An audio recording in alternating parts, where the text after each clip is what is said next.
स्तोत्र संहिता अध्याय 23 1 ते 3.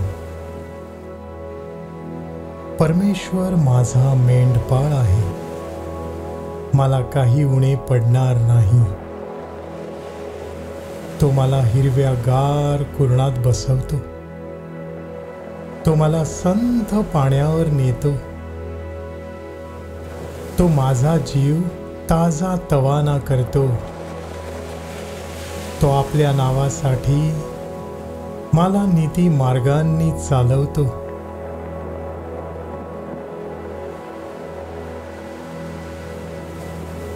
मत्तय अध्याय 11 28 ते 30. अहो कष्टी व भाराक्रांत जन हो, तुम्ही सर्व माझ्याकडे या, म्हणजे मी तुम्हाला विसावा देईन.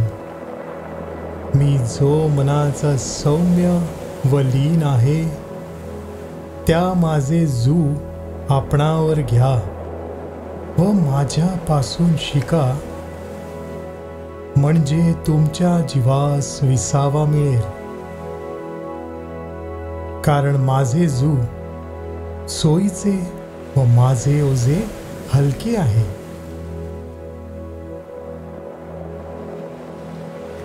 यशया अध्याय 26 9.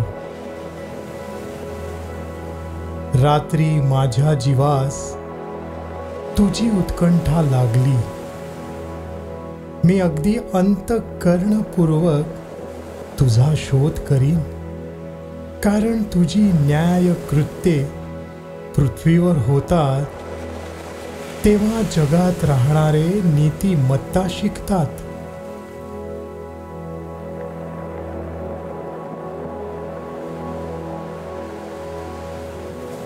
स्तोत्र संहिता अध्याय 23 4.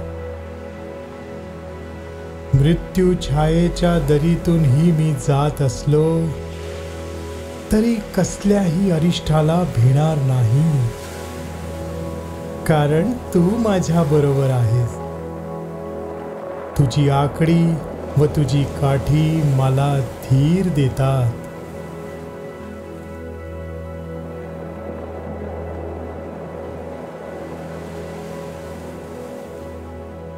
स्तोत्र संहिता अध्याय 91 1 ते 4.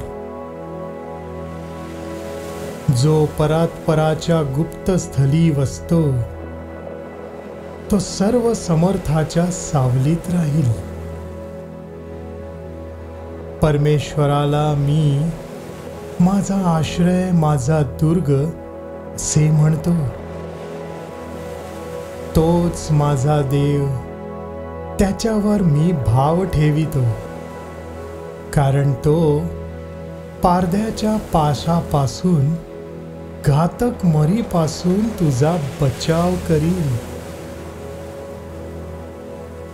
तो तुझ्यावर पाखर घालील, त्याच्या पंखांखाली तुला आश्रय मिळेल. त्याचे सत्य तुला ढाल व कवच आहे.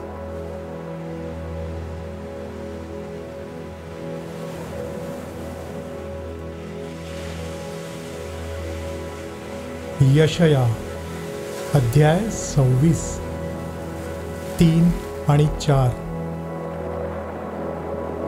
ज्याचे मन तुझ्या ठाई स्थिर झाले आहे, त्यास तू पूर्ण शांती देतोस, कारण त्याचा भाव तुझवर असतो. परमेश्वरावर सर्व काळ भाव ठेवा, कारण प्रभू परमेश्वर हा सनातन आश्रय दुर्ग आहे.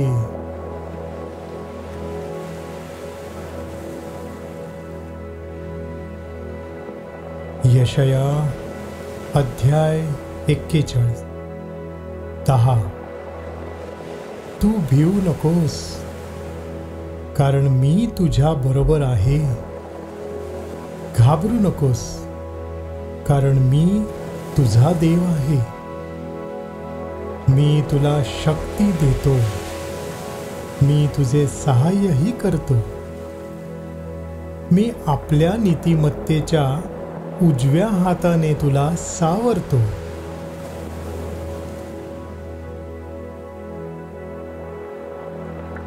फिलिप्पीकरांस पत्र अध्याय 4, 6 आणि 7. कशाविषयी चिंताक्रांत होऊ नका, तर सर्व गोष्टींविषयी प्रार्थना व विनंती करून आभार प्रदर्शनासह आपली मागणी देवाला कळवा.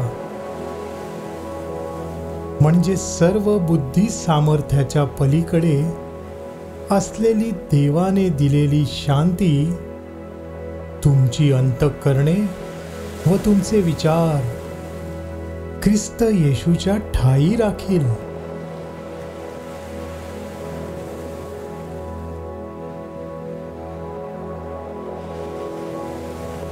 स्तोत्र संहिता अध्याय 4, 8.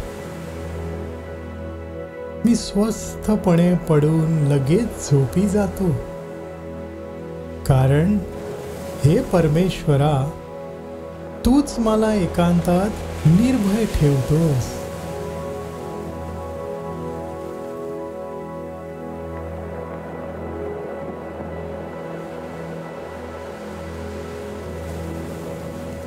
योहान अध्याय 14, 27. मी तुम्हाला शांती देऊन ठेवतो. मी आपली शांती तुम्हाला देतो. जसे जग देते तसे मी तुम्हाला देत नाही. तुमचे अंतःकरण अस्वस्थ अथवा भयभीत होऊ नये.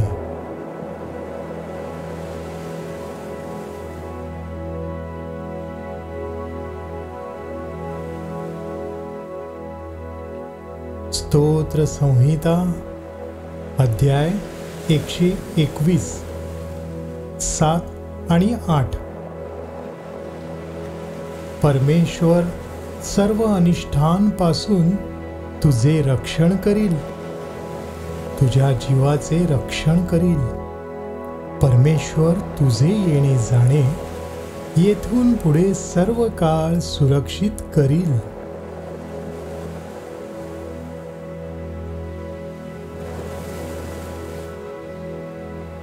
स्तोत्र संहिता अध्याय 91, 1 आणि 2.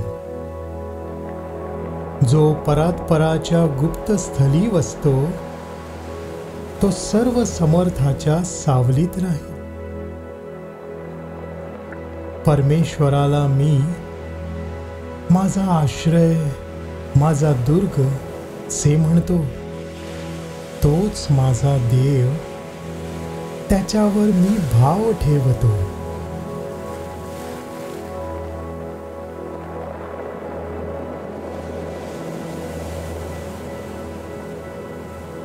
नीतिसूत्रे अध्याय 3, 24. तू निजते वेळी भिणार नाहीस.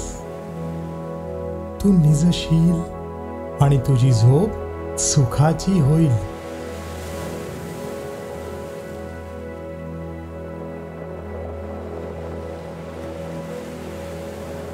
रोमकरांस पत्र अध्याय 8, 38 आणि 39.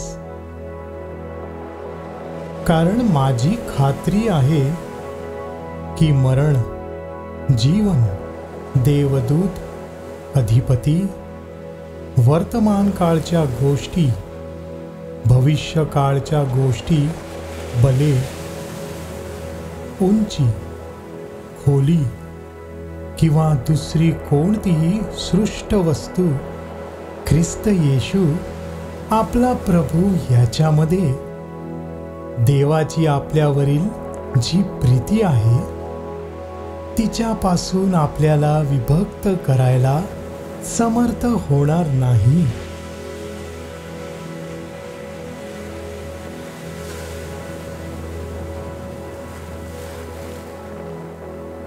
स्तोत्र संहिता अध्याय 34, 17 आणि 18. नीतिमान धावा करतात, तो ऐकून परमेश्वर त्यांना त्यांच्या सर्व संकटातून मुक्त करतो. परमेश्वर भग्न हृदयी लोकांच्या सन्निध असतो. अनुतप्त मनाच्या लोकांचा तो उद्धार करतो.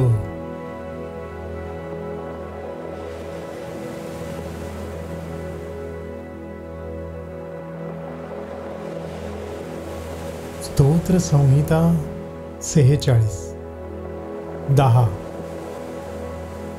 शांत व्हा आणि लक्षात ठेवा की मीच देव आहे. राष्ट्रांमध्ये माझा महिमा वाढेल, पृथ्वीभर माझा महिमा वाढेल.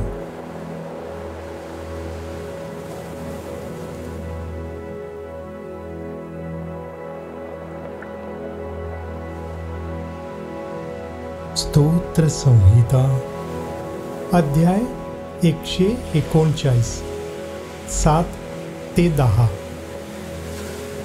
मी तुझ्या आत्म्यापासून कोठे निघून जाऊ? मी तुझ्या समक्षतेपासून कोठे पळून जाऊ? मी वर आकाशात चढलो तरी तेथे तू आहेस. अधोलोकी मी आपले अंतरुण केले तरी पहा तेथे तू आहेस. मी पहाटेचे पंख धारण करून समुद्राच्या अगदी पलीकडल्या तीरावर जाऊन राहिलो तरी तेथेही तुझा हात मला चालविल, तुझा उजवा हात मला धरून ठेवील.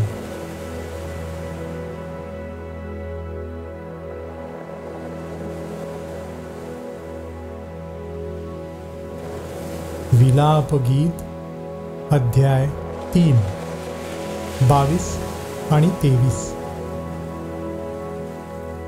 आम्ही भस्म झालो नाही ही परमेश्वराची दया होय, कारण त्याच्या करुणेत खंड पडत नाही. ती रोज सकाळी नवी होते. तुझी सत्यता थोर आहे.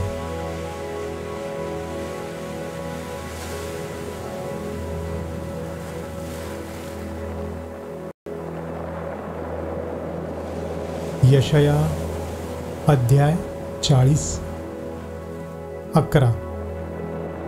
मेंढपाळाप्रमाणे तो आपल्या कळपास चारील. कोकरे आपल्या कवेत घेऊन उराशी धरून वाहील आणि पोरे पाजणाऱ्यांना सांभाळून नेईल.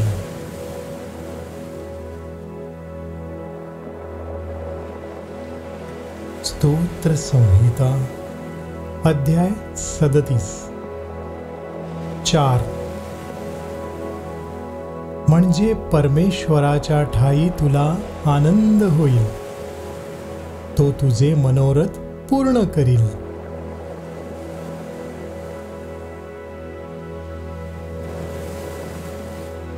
स्तोत्र संहिता अध्याय 1, 1 ते 3.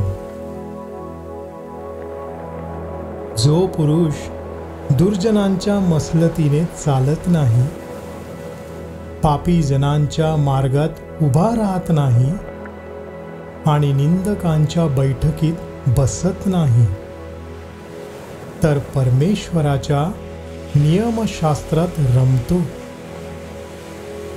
त्याच्या नियमशास्त्राचे रात्रंदिवस मनन करतो, तो धन्य.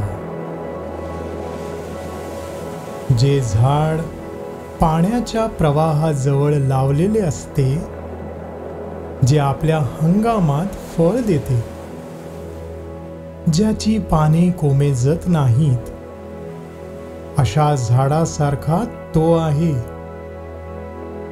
आणि जे काही तो हाती घेतो ते सिद्धीस जाते.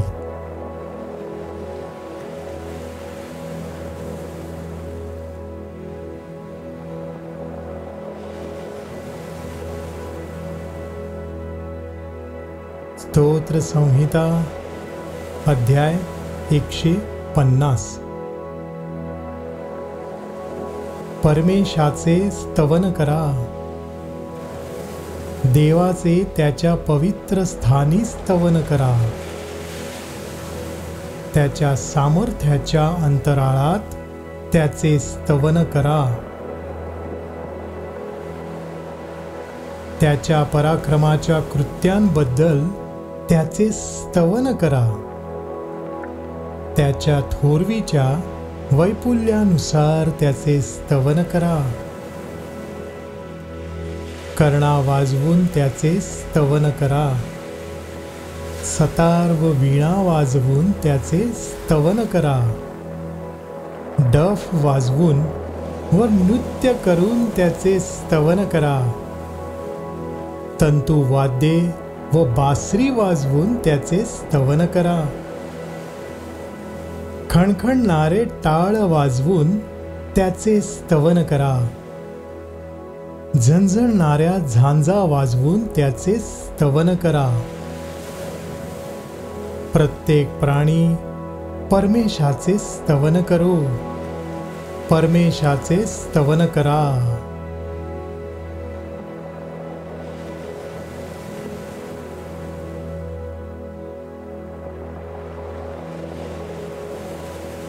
मत्तय अध्याय 28, 18 आणि 19.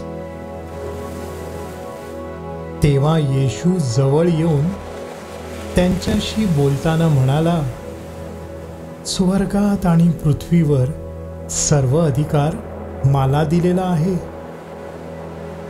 तेव्हा तुम्ही जाऊन सर्व राष्ट्रातील लोकांना शिष्य करा. त्यांना पित्याच्या, पुत्राच्या व पवित्र आत्म्याच्या नावाने बाप्तिस्मा द्या.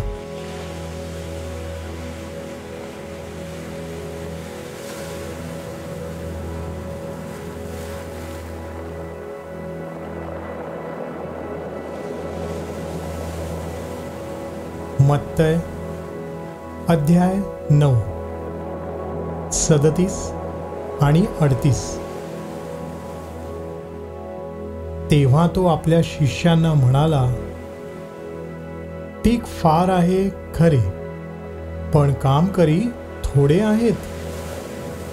यास्तव पिकाच्या धन्याने आपल्या कापणीस कामकरी पाठवून द्यावेत म्हणून त्याची प्रार्थना करा.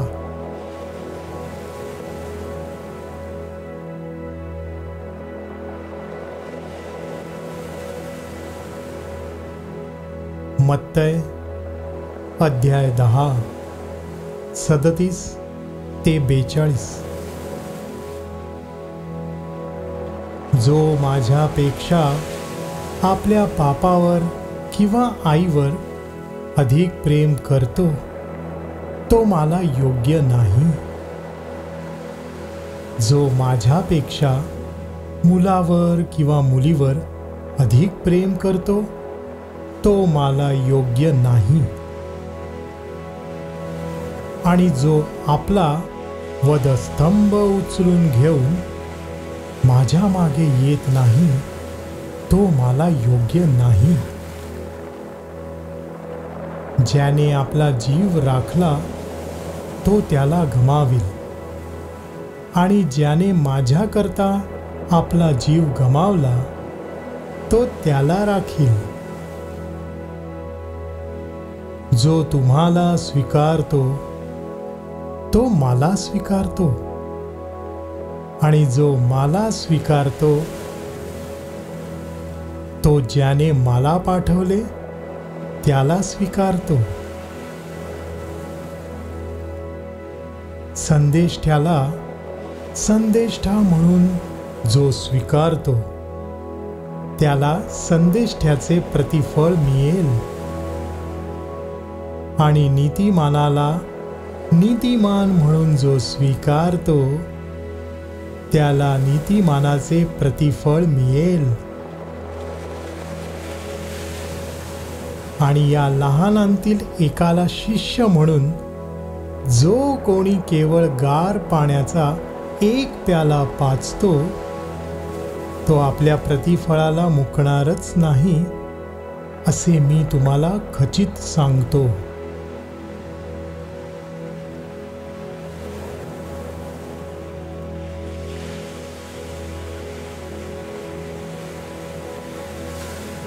यशया अध्याय 41 10 ते 13.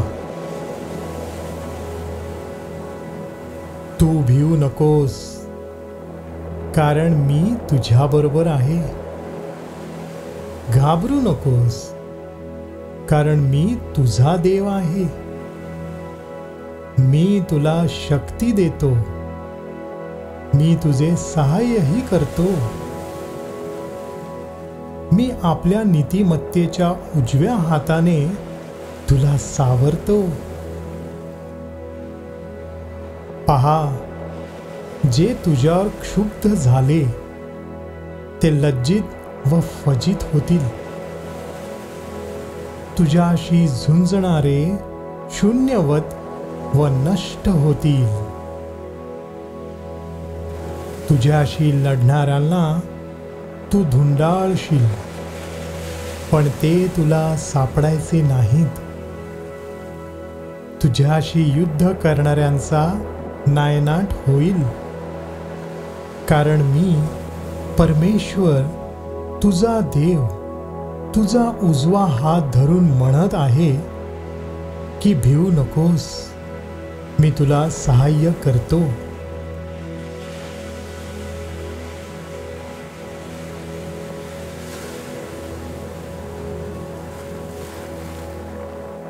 मत्तय अध्याय 6 25 ते 34. यास्तव मी तुम्हाला सांगतो की आपल्या जीवाविषयी, म्हणजे आपण काय खावे व काय प्यावे, आणि आपल्या शरीराविषयी, म्हणजे आपण काय पांघरावे, याची चिंता करत बसू नका. अन्नापेक्षा जीव आणि वस्त्रापेक्षा शरीर अधिक आहे की नाही. आकाशातील पाखरांकडे निरखून पहा, ती पेरणी करीत नाहीत, कापणी करीत नाहीत, की कोठारात साठवीत नाहीत, तरी तुमचा स्वर्गीय पिता त्यांना खायला देतो. तुम्ही त्यांच्यापेक्षा श्रेष्ठ आहात की नाही.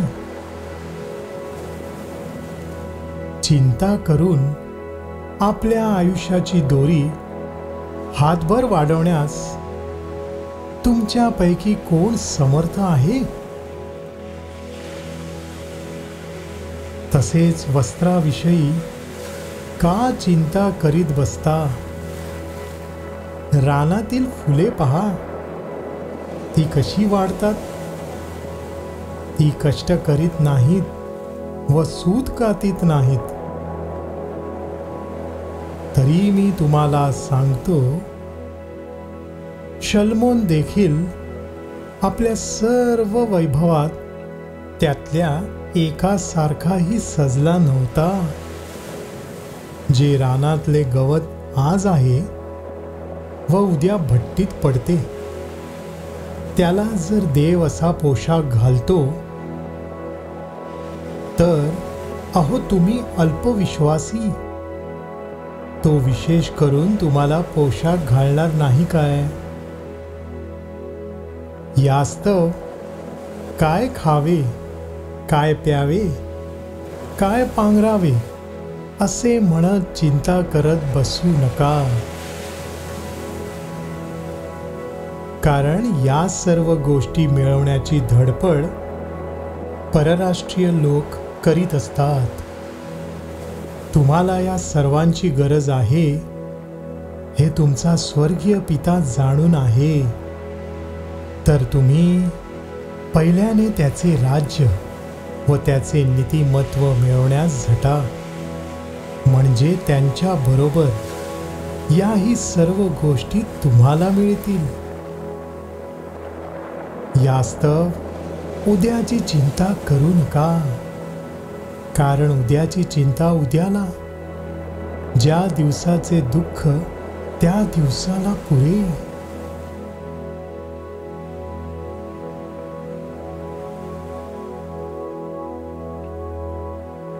नीतिसूत्रे अध्याय 1 ते 7.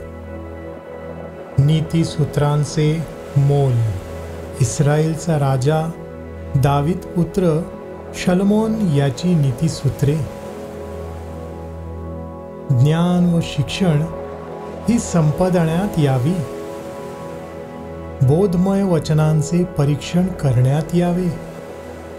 सुज्ञतेच्या व्यवहाराचे शिक्षण, नीती शिक्षण, न्याय व सात्विकपण ही प्राप्त करून घेण्यात यावीत. भोळ्यांना चातुर्य, तरुणाला ज्ञान व चाणाक्षपण प्राप्त करून द्यावे. ज्ञानी पुरुषाने ऐकावे, त्याचे ज्ञान वाढावे. बुद्धिमानाने सुविचार प्राप्त करून घ्यावा. बोधवचने व दृष्टांत, ज्ञानी लोकांच्या उक्ती व गूढ वचने समजावीत, यासाठीही आहेत. परमेश्वराचे भय हे ज्ञानाचा प्रारंभ होय. पण मूर्ख लोक ज्ञान व शिक्षण तुच्छ मानतात.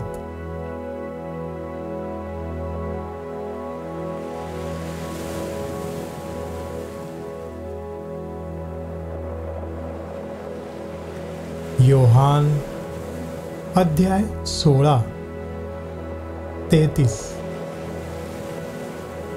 माझ्या ठाई तुम्हाला शांती मिळावी म्हणून मी तुम्हाला या गोष्टी सांगितल्या आहेत. जगात तुम्हाला क्लेश होतील, तरी धीर धरा, मी जगाला जिंकले आहे.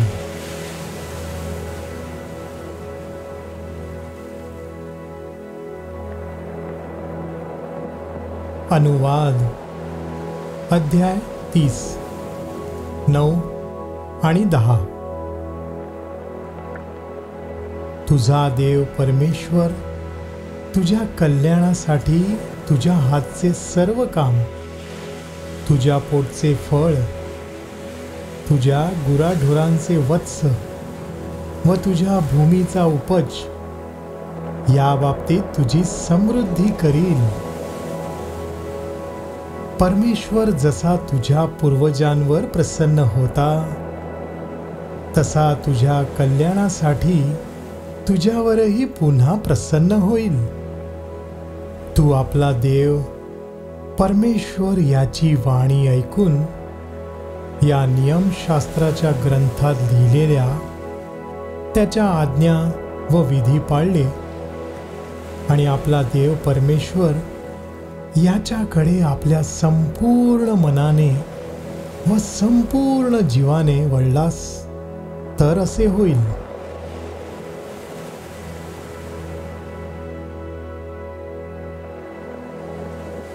करंथीकरांस दुसरे पत्र अध्याय 13-11.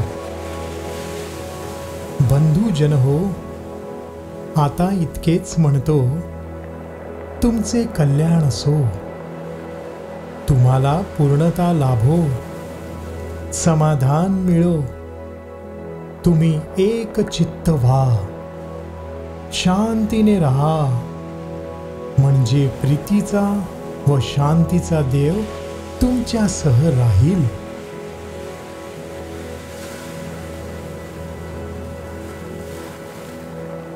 पेत्राचे पहिले पत्र, अध्याय 5, 6 आणि 7.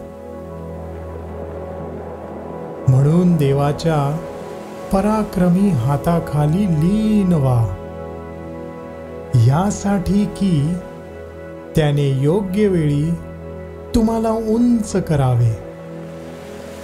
त्याच्यावर तुम्ही आपली सर्व चिंता टाका, कारण तो तुमची काळजी घेतो.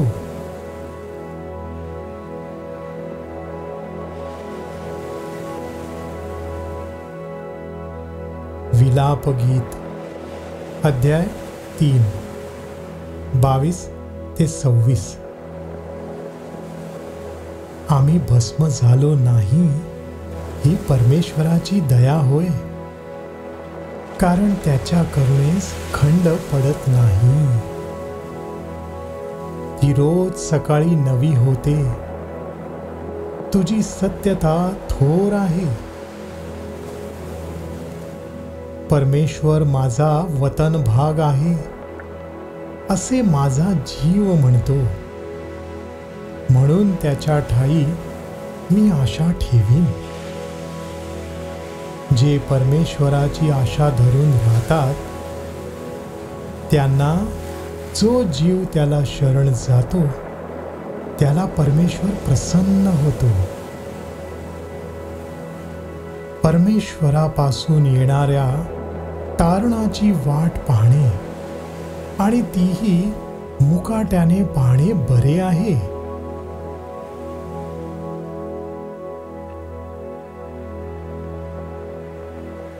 स्तोत्र संहिता, अध्याय 1. जो पुरुष दुर्जनांच्या मसलतीने चालत नाही, पापी जनांच्या मार्गात उभा राहत नाही आणि निंदकांच्या बैठकीत बसत नाही, तर परमेश्वराच्या नियमशास्त्रात रमतो. त्याच्या नियमशास्त्राचे रात्रंदिवस मनन करतो, तो धन्य. जे झाड पाण्याच्या प्रवाहाजवळ लावलेले असते, जे आपल्या हंगामात फळ देते, ज्याची पाने कोमेजत नाहीत, अशा झाडासारखा तो आहे. आणि जे काही तो हाती घेतो ते सिद्धीस जाते. दुर्जन तसे नाहीत, ते वाऱ्याने उडून जाणाऱ्या भुसासारखे आहेत.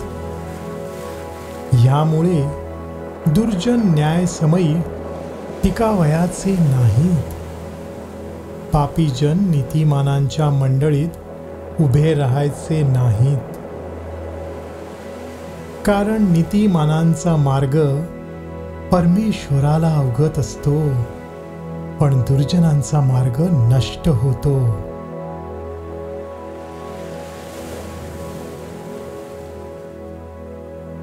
यिर्मया, अध्याय 17, 7 ते 8. जो पुरुष परमेश्वरावर भाव ठेवतो, ज्याचा भाव विषय परमेश्वर आहे, तो धन्य. तो जलाशयाजवळ लावलेल्या वृक्षासारखा होईल. तो आपली मुळे नदी किनारी पसरी. उन्हाची झळई येते, तिला तो भिणार नाही. त्याची पाने हिरवी राहतील. अवर्षणाच्या वर्षी त्याला चिंता पडणार नाही. तो फळे देण्याचे सोडणार नाही.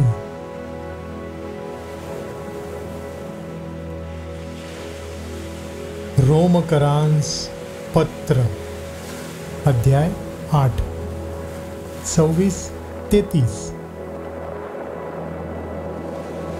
तसेच आत्माही आपल्या अशक्तपणात आपल्याला हातभार लावतो. कारण आपण यथायोग्य प्रार्थना कशासाठी केली पाहिजे हे आपल्याला ठाऊक नाही.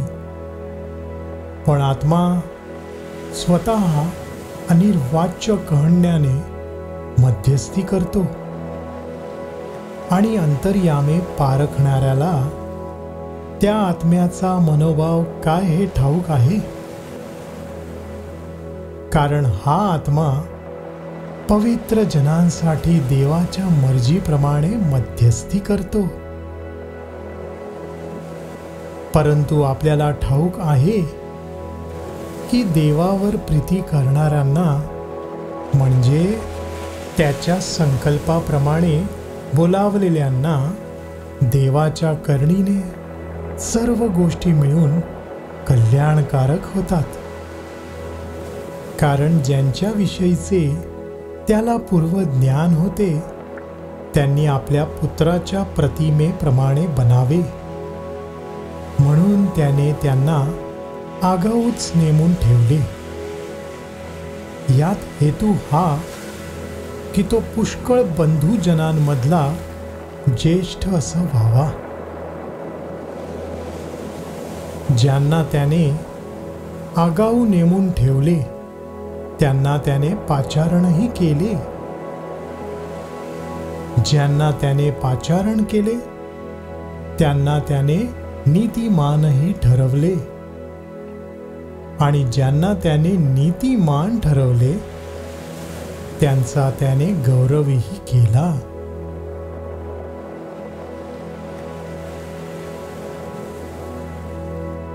स्तोत्र संहिता 91. नीतिमान व अनीतिमान. जो परात्पराच्या गुप्त स्थली वसतो तो सर्व समर्थाच्या सावलीत राहील. परमेश्वराला मी माझा आश्रय, माझा दुर्ग असे म्हणतो. तोच माझा देव, त्याच्यावर मी भाव ठेवतो. कारण तो पारद्याच्या पाशापासून, घातक मरीपासून तुझा बचाव करील. तो तुझ्यावर पाखर घालील.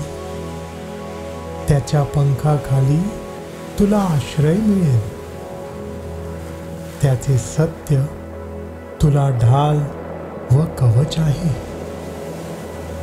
रात्रीच्या समयीचे भय, दिवसा सुटणारा बाण, काळोखात फिरणारी मरी, भर दुपारी नाश करणारी पटकी यांची तुला भीती वाटणार नाही. तुझ्या बाजूस सहस्त्रावधी पडले, तुझ्या उजव्या हातास लक्षावधी पडले, तरी ती तुला भिडणार नाही. मात्र तुझ्या डोळ्यांना ती दिसेल आणि दुर्जनांना प्राप्त होणारे प्रतिफल तुझ्या दृष्टीस पडेल. कारण परमेश्वर माझा आश्रय आहे असे म्हणून तू परात्पराला निवासस्थान केले आहेस. म्हणून कोणतेही अरिष्ट तुझ्यावर येणार नाही. कोणतीही व्याधी तुझ्या तंबूजवळ येणार नाही. कारण तुझ्या सर्व मार्गात तुझे रक्षण करण्याची तुझ्याविषयी तो आपल्या दिव्य दूतांना आज्ञा देईल. तुझ्या पायांना धोंड्याची ठेच लागू नये म्हणून ते तुला आपल्या हातांवर झेलून धरतील. तू सिंह व नाग यांच्यावर पाय देऊन चालशील. तरुण सिंह व अजगर यांना तुडवत चालशील. माझ्यावर त्याचे प्रेम आहे, म्हणून मी त्याला मुक्त करीन. त्याला माझ्या नावाची जाणीव आहे, म्हणून मी त्याला उच्च स्थळी सुरक्षित ठेवीन. तो माझा धावा करील तेव्हा मी त्याला उत्तर देईन. संकट समयी मी त्याच्या जवळ राहीन. मी त्याला मुक्त करीन. मी त्याला गौरव देईन. त्याला दीर्घायुष्य देऊन तृप्त करीन. त्याला मी सिद्ध केलेल्या तारणाचा अनुभव घडवीन.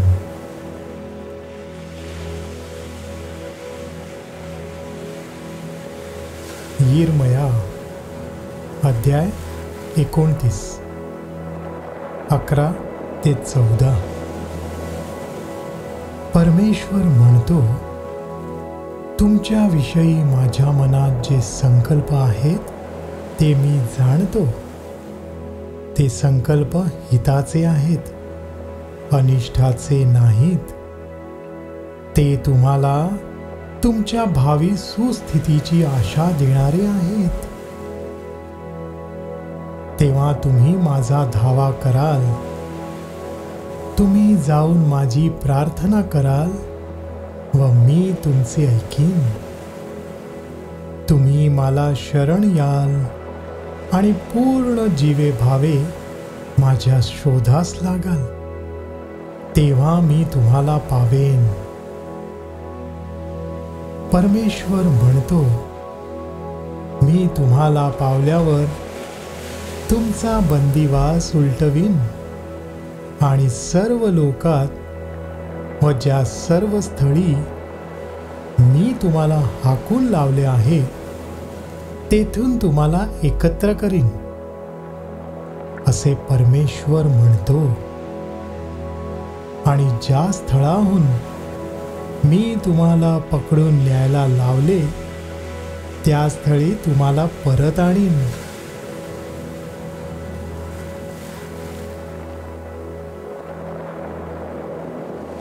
स्तोत्र संहिता अध्याय 23. परमेश्वर माझा मेंढपाळ आहे, मला काही उणे पडणार नाही. तो मला हिरव्यागार कुरणात बसवतो. तो मला संथ पाण्यावर नेतो. तो माझा जीव ताजा तवाना करतो. तो आपल्या नावासाठी मला नीती मार्गांनी चालवतो. मृत्यू छायेच्या दरीतूनही मी जात असलो तरी कसल्याही अरिष्ठाला भिणार नाही, कारण तू माझ्या बरोबर आहेस. तुझी आकडी व तुझी काठी मला धीर देतात. तू माझ्या शत्रूंच्या देखत माझ्या पुढे ताट वाढतोस. तू माझ्या डोक्याला तेलाचा अभ्यंग करतोस. माझे पात्र काठोकाठ भरून वाहत आहे. खरोखर माझ्या आयुष्याचे सर्व दिवस मला कल्याण व दयाही लाभतील आणि परमेश्वराच्या घरात मी चिरकाल राहीन.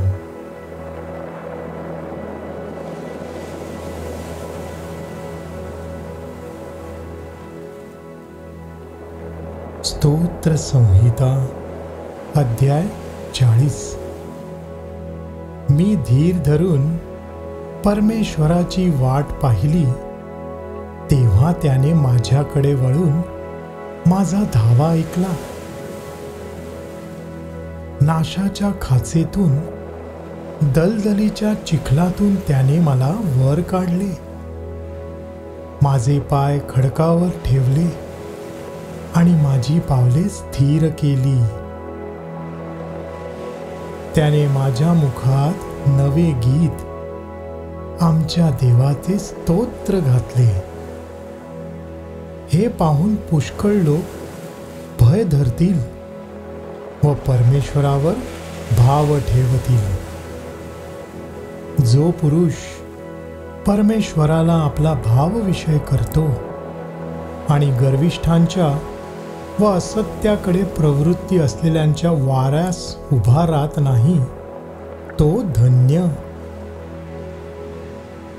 हे परमेश्वरा, माझ्या देवा, तू आमच्यासाठी केलेली अद्भुत कृत्ये व आमच्या विषयीचे तुझे विचार पुष्कळ आहेत. तुझ्या समोर त्यांची क्रमवार मांडणी करता येणार नाही. मी ते सांगू लागलो तर ते माझ्या गणने पलीकडे आहेत. यज्ञ, पशु व अन्नार्पण यात तुला संतोष नाही. तू माझे कान उघडले आहेस. होम व पापाबद्दल अर्पणही तू मागत नाहीस. यावरून मी म्हणालो, पहा, मी आलो आहे. ग्रंथपटात माझ्याविषयी लिहून ठेवले आहे की हे माझ्या देवा, तुझ्या इच्छेप्रमाणे करण्यात मला आनंद आहे. तुझे शास्त्र माझ्या अंतर्यामी आहे. महामंडळात मी नीतिमत्वाचे सुवृत्त सांगितले. हे परमेश्वरा, मी आपले तोंड बंद ठेवले नाही, हे तू जाणतोस.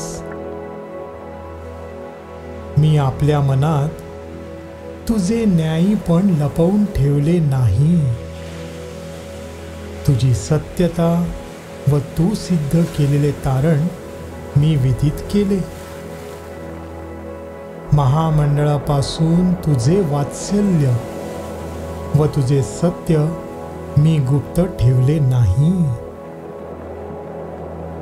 हे परमेश्वरा, तू माझ्या विषयीचा आपला कळवळा आवरून धरू नकोस. तुझे वात्सल्य व तुझे सत्य ही माझे नित्य रक्षण करोत. असंख्य अरिष्टांनी मला घेरले आहे.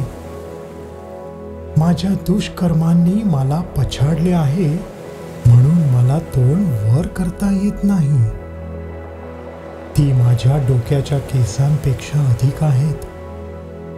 माझ्या त्राण उरले नाही. हे परमेश्वरा, प्रसन्न होऊन मला मुक्त कर. हे परमेश्वरा, मला सहाय्य करण्यास त्वरा कर. जे माझा जीव घेऊ पाहतात ते पूर्णपणे लज्जित व फजित होवोत. माझे विघ्न संतोषी मागे हटून अप्रतिष्ठा पावोत. मला आहा आहा असे चिडवणाऱ्यांची फजिती होऊन त्यांची तोंडे बंद पडोत.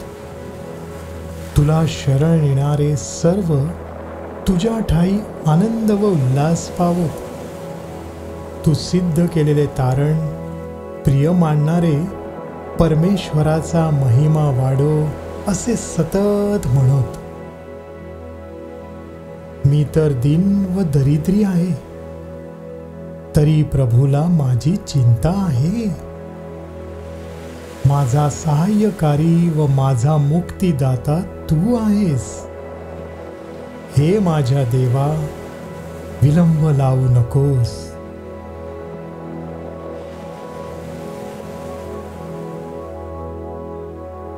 गलतीकरांस पत्र अध्याय 6 8-10. जो आपल्या देह स्वभावासाठी पेरतो त्याला देह स्वभावापासून नाशाचे पीक मिळेल, आणि जो आत्म्यासाठी पेरतो त्याला आत्म्यापासून सार्वकालिक जीवन हे पीक मिळेल.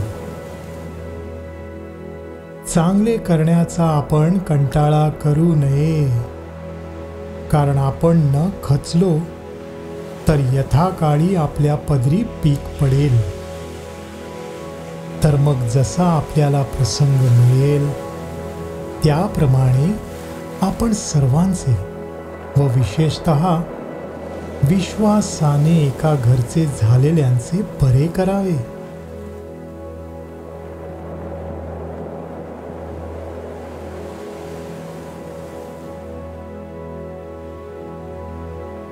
यशया अध्याय 30 18 ते 21. यामुळे परमेश्वर तुमच्यावर प्रसन्न होण्यास विलंब लावेल.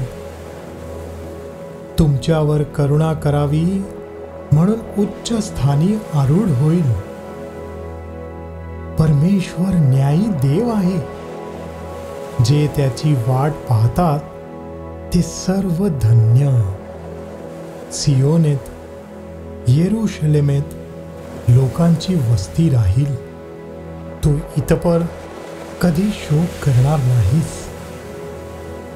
तुझ्या धाव्याच्या शब्दाबरोबर तो तुझ्यावर कृपा करीलच. तो ऐकताच तो तुला पावेल. प्रभू तुम्हाला भाकरीची टंचाई व पाण्याची कमताई करील. तरी यापुढे तुझे शिक्षक दृष्टीआड राहणार नाहीत. तुझ्या डोळ्यांना तुझे शिक्षक दिसतील. हाच मार्ग आहे, याने चला, अशी वाणी तुमच्या मागून कानी पडेल. मग तुम्हाला उजवीकडे जायचे असो किंवा डावीकडे जायचे असो.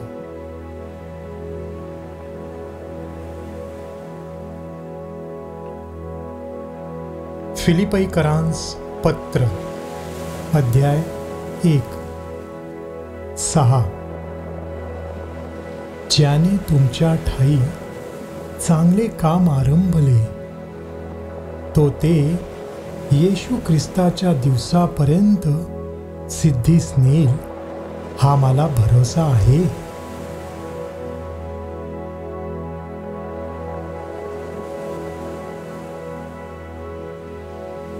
यशया अध्याय 26 3 आणि 4. ज्याचे मन तुझ्या ठाई स्थिर झाले आहे त्याला तू पूर्ण शांती देतोस, कारण त्याचा भाव तुझ्यावर असतो. परमेश्वरावर सर्व काळ भाव ठेवा, कारण प्रभू परमेश्वर हा सनातन आश्रयदुर्ग आहे.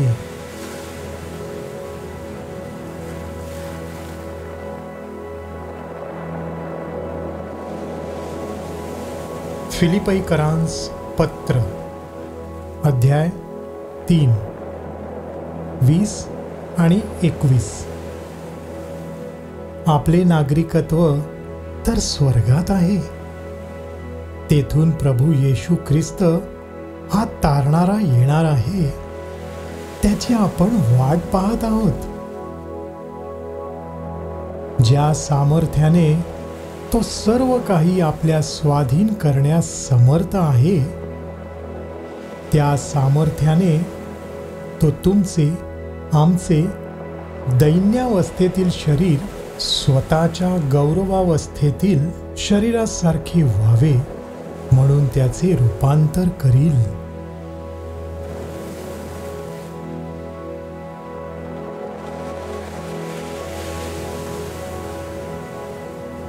मत्तय अध्याय 5 3 ते 12.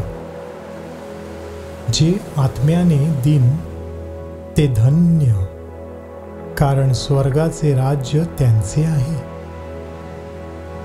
जे शोक करीत आहेत ते धन्य, कारण त्यांचे सांत्वन करण्यात येईल.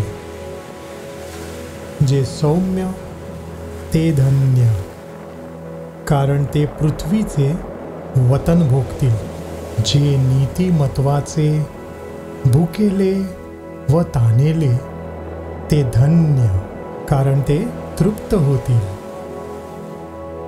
जे दयाळू ते धन्य, कारण त्यांच्यावर दया होईल. जे अंतःकरणाचे शुद्ध ते धन्य, कारण ते देवाला पाहतील.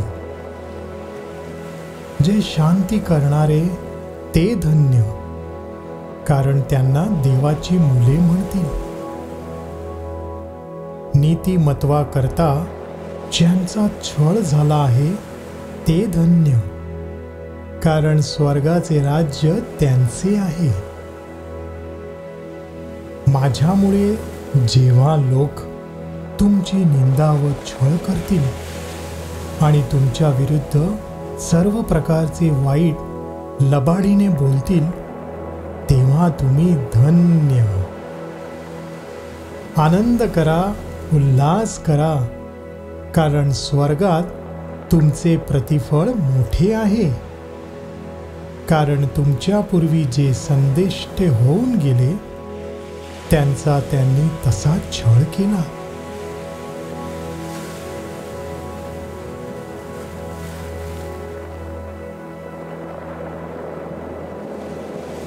योहानाचे पहिले पत्र, अध्याय 4:4-6. मुलांनो, तुम्ही देवाचे आहात आणि त्यांच्यावर तुम्ही जय मिळवला आहे. कारण जगात जो आहे त्याच्यापेक्षा तुमच्यात जो आहे तो मोठा आहे. ते तर जगाचे आहेत म्हणून त्यांचे बोलणे जगाविषयी असते आणि जग त्यांचे ऐकून घेते. आपण देवाचे आहोत. जो देवाला ओळखतो तो आपले ऐकतो. जो देवाचा नाही तो आपले ऐकत नाही. यावरून सत्याचा आत्मा कोणता व भ्रांतीचा आत्मा कोणता हे आपण ओळखतो.